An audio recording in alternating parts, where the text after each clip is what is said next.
Good morning, everyone. Thanks for coming. Volume levels all right? Everybody can hear me okay? Thanks for joining us this morning. Thanks to the guys at Cybersec Europe for inviting me to come and have a chat with you. I'm going to talk a bit this morning about our experience as Rapid7 and kind of what we're seeing in terms of changing landscapes of threats and how we're using automation really to help our clients to overcome that. I'm going to talk in broad terms, and if there's anything in there that you want to dive deeper on, please do let me know as we go through. My name's Ellis Fincham, to introduce myself to you all. I'm the head of our XDR practice here in Europe for Rapid7, so I look after our managed service and the underlying tools that we wrap that service around. So our detection and response platform, which encompasses SIEM, network detection and response, endpoint detection and response. Couldn't get my words out there, sorry. As well as our kind of external threat intelligence platform and our automation platform. I'm going to talk to you a bit today really around kind of what we're seeing out there, and hopefully it resonates with you guys, and it may help you to think about your infrastructure in a slightly different way, or think about some ways you guys can save some time in your day-to-day roles that you would definitely be able to repurpose into something more useful, I suspect. For those of you wondering why there's a telephone booth on the screen in front of you, hands up if you've heard of Banksy. A few of you? Perfect, excellent. So Banksy's a street artist over in the UK. This is a piece of work he did in my hometown, effectively. So for those of you who've noticed, my accent isn't particularly English. I'm from the southwest, so we all farm down there. So apologies if I speak too fast or have a funny accent.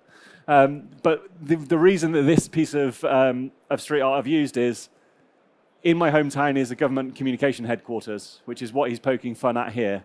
And it just, I've worked around cyber for, God, 2 more years than I care to mention, so 2008. Grew up around it obviously in Gloucestershire with the government communications headquarters, but we also had a lot of cyber firms, and we had the first cloud security tool, which was a company called Message Labs that came out of a couple of guys who were working for GCHQ, and that was where I started my career. They then got bought by Symantec, so I worked for them for a few years. That was interesting, and then just because I was a glutton for punishment, I went and worked for McAfee for a bit because I thought, why not? Well, let's do both of them, and eventually ended up at Rapid7 because I got into the Nitro SIEM part of McAfee and really kind of enjoyed data analytics. So yeah, that's my journey to get us here. For you guys, probably a bit more interesting is what we're seeing. Oh, isn't quite working. What we're seeing in the wild. And for a lot of you, I suspect these challenges aren't unusual, and there's several hundred vendors out there talking to you about the types of challenges that we're seeing. But I just wanted to touch on some of the things that have made this year a little bit different to the previous years for us within Rapid7. What we're seeing, the traditional challenges, yes, there's not enough people, yes, there's too many tools, yes, it's very difficult to identify attacks. But the trending that we're seeing for a lot of attackers this year is living off the land is becoming a much more prominent use case for most attack people. They are looking to use the tools that you guys have implemented in your businesses for perfectly legitimate business processes to help them proliferate inside of your environment. And what we're seeing here is, whilst Ponemon are sort of saying, we're greatly reducing the time from that initial access to detection from, I think, 280 days to 240 days this year, we're actually seeing in the wild, within 70 minutes of a attacker breaching your environment, they have got enough of a foothold to maintain persistence going forward. So you as defenders really only have an hour and 10 minutes to understand what's happening in your environment and remove them from it. The reality is you probably won't be able to do that, not because you're bad at your job or you don't understand the problem, but because there are not enough hours in the day already, right? And we're in and out of meetings, we have to sleep sometimes, we have to eat.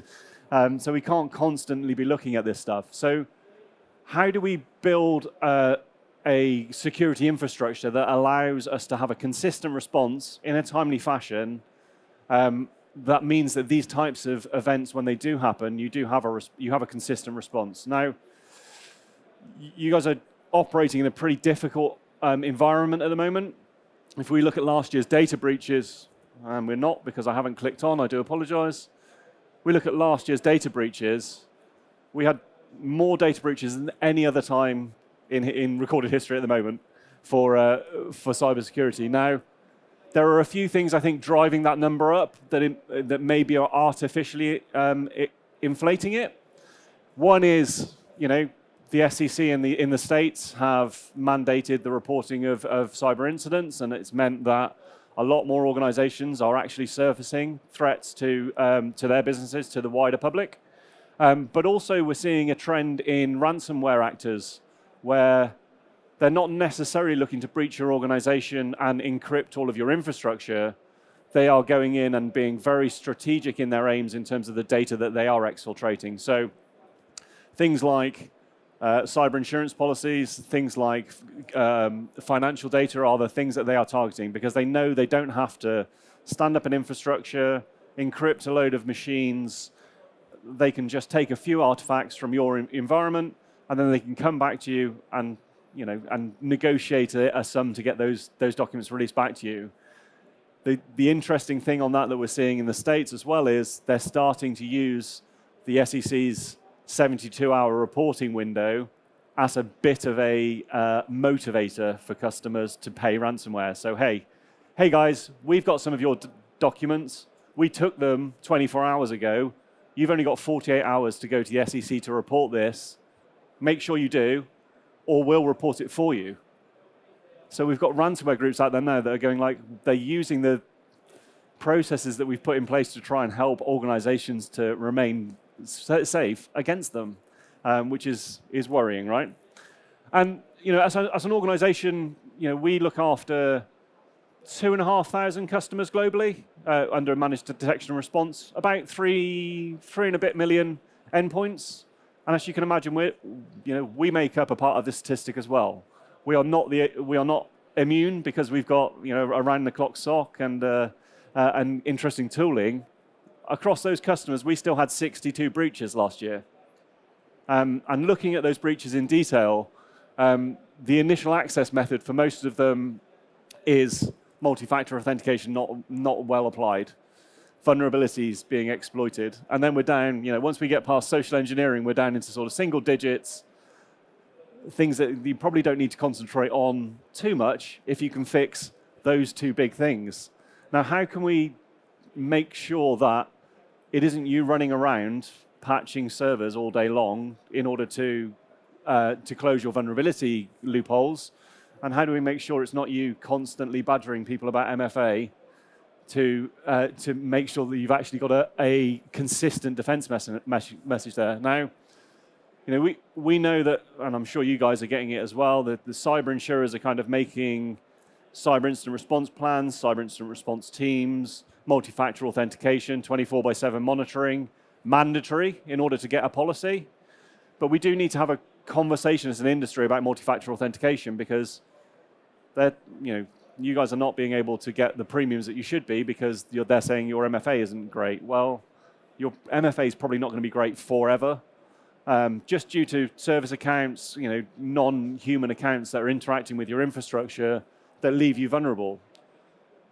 The way that I would suggest that we look at that is actually detecting around it and looking for some preventative controls that we can automate. So how do we do it? Well, there's a huge amount of information available to you externally that will help you to at least get control of your organization.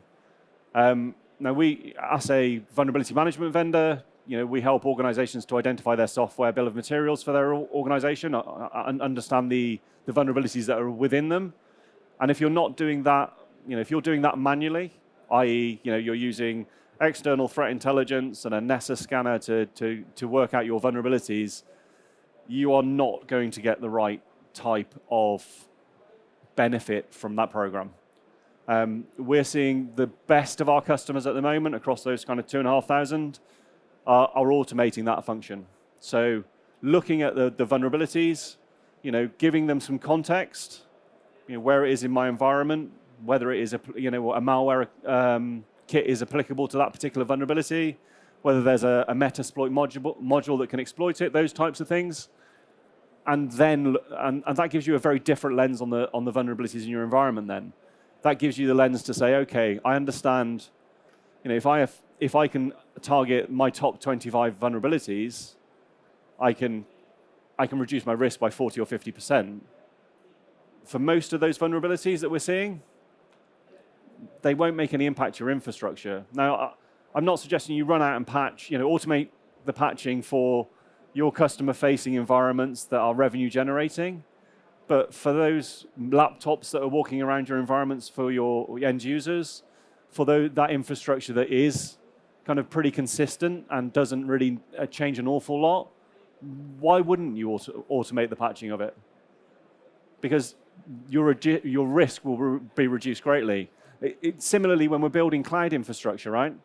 Why aren't we putting tagging policies in place to ensure that if an attacker does breach our environment, and it will happen, unfortunately, that they breach your environment, they start to spin up servers. Why haven't we got processes in place that automatically tear that infrastructure down if it doesn't comply to your policy internally? And so, tagging policy becomes important, things like that, where you can say, hey, if a server doesn't have this naming convention, doesn't have these policies in place, then just strip it down. That's a really easy way of kind of helping you guys to avoid things like cryptojacking, where people are in your environment and they're spinning up servers to do crypto mining. In a very short space of time, that could affect your billing from AWS or Azure or whoever it is by quite a significant amount. We had a customer recently who had just that use case. They had one of their developers had left their authentication data in a GitHub repository, and the attackers used that to breach them. They were then spinning up servers in order to do crypto mining, but because they had automatic policy in place, if you think of like Netflix chaos engineering, that type of stuff, they were able to just take that server straight back down. Cost them about 60 quid because it was up for about 4 minutes. If that had been left to run, that happens at 8 o'clock at night when no one has eyes on your servers and you don't get any alerting out of it, and you come in the next morning, that's a significant impact to your billing. So let's think about those things where we can automate compliance in order to reduce that attack surface. And there's a huge amount of data out there if you are, if you're looking for open source intelligence on this to help you to identify not just the vulnerabilities and how they can be used, but also the knock-on effect. So we can start to chart attack paths into your environment and give you the critical paths that you need to remediate. Now, that's great, and those preventative controls will help you to reduce the number of attacks that you're subject to. But if somebody does get past that, how do we deal with it? And I think that's one of the things that we've struggled with as organizations globally, really, is detection's really difficult to do well. There are, on average, I think the numbers come down from about 72 to about 50 security tools in your individual environments, normally from somewhere between 13 and 15 different vendors. That's a lot of reporting interfaces. That's a lot of management GUIs. That's a huge amount of information to be trying to take in.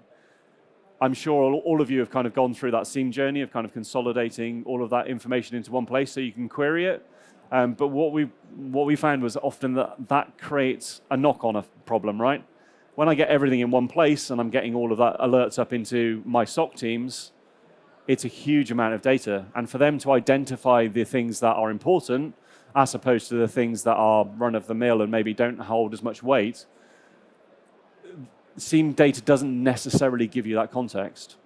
So what we're doing at Rapid7 and what you'll see in the industry moving to as a whole is, yes, let's consolidate all of that data into one place, but let's then interrogate it from a user behavior point of view. Let's look for those anomalies in user behavior or asset behavior in your environment, and let's look for known attacker traits within your environment as well.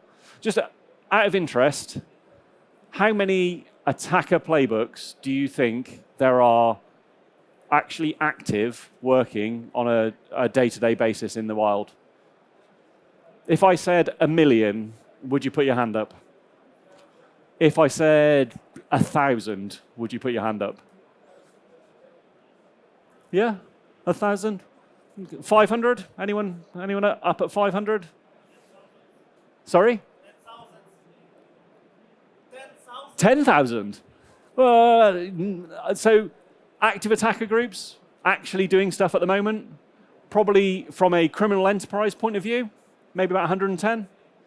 And from a state-led view, probably about 150. So there's probably about 260 active kind of playbooks out there. So I think we've kind of, as an organization, as an industry, inflated the problem. Now, you're 10,000, absolutely. I've got 10,000 detections in my IDR platform looking for, malicious behavior from actors. But in terms of the people you actually have to defend for, the number is a lot smaller than I think we think it is. And realistically, if you can get the techniques that those guys are doing into an automated fashion, i.e. where you're doing those detections automatically, it's querying your data automatically, then you can start to look for the things that are actually important. Hey, here's a series of attacker behaviors that we're seeing coming out of this user. They're accessing us, and from a user behavior point of view, they're accessing assets that they've never accessed before. They're logging in from locations they've never logged in from before. Suddenly, that's a major incident, and we need to move fast. But if you're having to go in and out of 50 different tools to do that, you're never going to identify those strings and timelines in an effective manner. So, getting a visibility of your environment is important. Getting visibility of the activity that's happening within your individual users is important, and then being able to pivot into defense should make your life easier. And if you can automate that response as well, you're on the path to kind of giving you guys a bit of a nicer night's sleep, a less anxious day to day. If I take you back to kind of 2016, we didn't do this for customers. We didn't take automated actions in their environments. We had a legal team who said, that sounds like you're going to lose us a huge amount of money if you do that. And they were probably right. But the reality was we were dealing with more incidents because we weren't able to do this. Because we weren't able to isolate users or isolate assets for our customers during those times where we saw attacker behavior, we were actually ending up with more work because those guys were, those attackers were maintaining persistence, they're pivoting, they are trying to navigate the network to take more information out of it. So we went back to our legal team and we said, hey, look, we've had a look at this over the last 3 months, and the reality is if we don't do this, it is more likely to end up in a DFIR engagement, i.e. we're going to have to get our big, hairy, expensive incident responders out. It is going to result in more users or assets affected in the customer's environment. On average, it was about 200 assets that were kind of being affected because we weren't taking this action. And the reality was, if we didn't do it, we were costing ourselves money. So we came back to them. We said, look, we're going to go and do this because we have tried it your way, which was sending a report to the customer and giving them a button to press. And that still took 6 hours. So we're going to do it our way now. And what we're going to do is we are going to send the customer communication and say, hey, we're taking this action because we've seen these attacker behaviors in your environment. If you don't want us to, let us know. And guess what? Nobody comes back to us and says, don't do it. A couple, pen testers and red team. They go, actually, that's a pen tester you've caught. Can you leave him alone for a bit and let's just see how far he can go? But from a normal attacker behavior, they're like, yep, crack on. That process has meant that we've reduced the amount of DFIRs that we're doing on an annual basis for our customers, and we're picking up attack. We are stopping attacks at that kind of an initial access and reconnaissance stage, rather than them getting to a point where they're really causing some impact in your environment. Now, we shouldn't pat ourselves on the back too much, because containing the attack is only the start of the journey for most of us with this. And I think a lot of organizations forget that. Just stopping the attack is not the reason that is not enough for most organizations. We need to be able to learn from it. So if we have identified particular indicators of compromise during an attack, maybe we've picked out IP addresses, domain names, file hashes, whatever it happens to be, we should be weaponizing that data to inform our defenses. If we can say, hey, the last 5 attacks we've had have come from, I don't know, macro-based executions. We're seeing maldocs executing macros. Let's turn off macros for the organization. At least then we've got an idea that we can argue against. Now, often those conversations don't get to, yes, let's turn off macros for everyone, because there's some business application or there's some users that have to still use them. But it at least makes the business think, okay, cool. Let's start thinking about the way that we build infrastructure in a zero trust kind of way, in that we give the people that need those functionalities that capability, and for those people that don't, we leave them to get on with it. And if we can do that effectively, we can help drive down the number of incidents that we're dealing with on a daily basis. We're hopefully going to make our organization a lot safer. I would also argue that you should be looking externally at these as well. So if you are picking up an attack and you do have that data, let's go and enrich that data and look for, can we attribute it to one of those 250 attack groups that are active at the moment? Can we learn anything from that data? I.e., okay, we've been targeted by this attack group via a particular access method. Maybe it is that macro one I was making the example of earlier. But actually, they use 3 or 4 different initial access techniques across their infrastructure that we are still susceptible to. So let's go and close those doors and windows before they even get to them. And that hopefully gives you a head start on kind of helping your organization feel a bit safer in operations and go to market. The last piece I want to talk about is when we are, if we can automate those detections, if we can automate a resilient infrastructure, if we can automate responses like this and enrichment of data, we should be able to help our colleagues in governance, risk, and compliance fulfill their obligations. Now, I don't know how well rugby translates here, so you're going to have to help me out. I've got a feeling that your national sports are football, field hockey. Maybe I should have done a field hockey example, but bear with me. I hope the analogy runs true. England rugby team, for those of you who don't know, they're quite good now and again, but they don't win through flair. They're not a New Zealand of this world. The way that these guys win is through structure, through fitness, through tiring their opponents out and playing the game, in a specific way. New Zealand win games by being offensive, right? By getting up in teams' faces, by making them make mistakes, by turning over ball, by winning in broken play, and scoring that way. And I think that analogy works quite well in cyber. These guys are your SOC team, right? They're out there, they are trying to find evil in your environment, they're trying to make sure that nothing happens, and these guys are over here building structures to ensure we're not breached in the first place. Both of them think they're the most important person in the world, and both of them are right in some ways.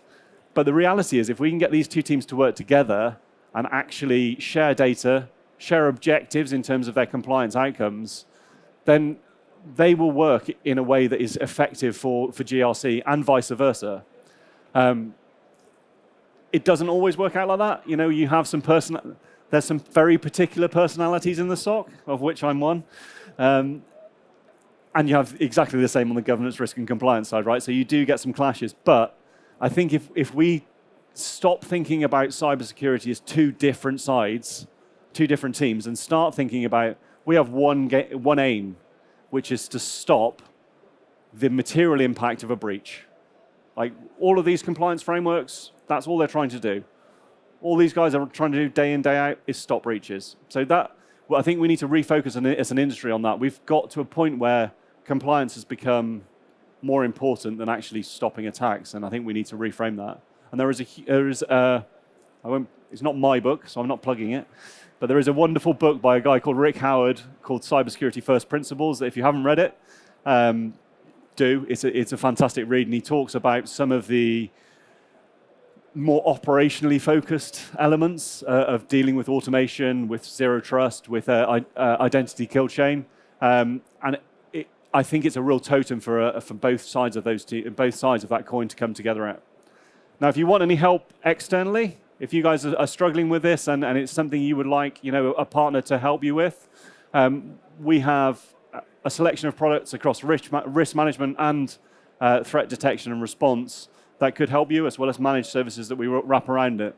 We're on the booth out here just by the Infinigate, the big one, over in the corner. So if you want to demo any of the products, please do.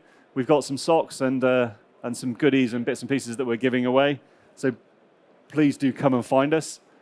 I've got a couple of giveaways at the front. Who can tell me how many breaches Rapid7 had in their managed service last year? Oh, he's very quick. But I think I heard it over here as well. Very good. How many threat actors, how many attack playbooks are active in the world at the moment? 260 at the back there, my friend. And who's got holes in their socks? Good man. Oh, that was a little bit far. And Priya, would you just give that to that gentleman in the Essentials jumper? Listen, thank you ever so much for coming today. I hope it was useful. If you'd like to talk to me about it any further, I'll be over on there until 2:30 as well. Please do come and find us. Thanks for your time. Cheers, guys.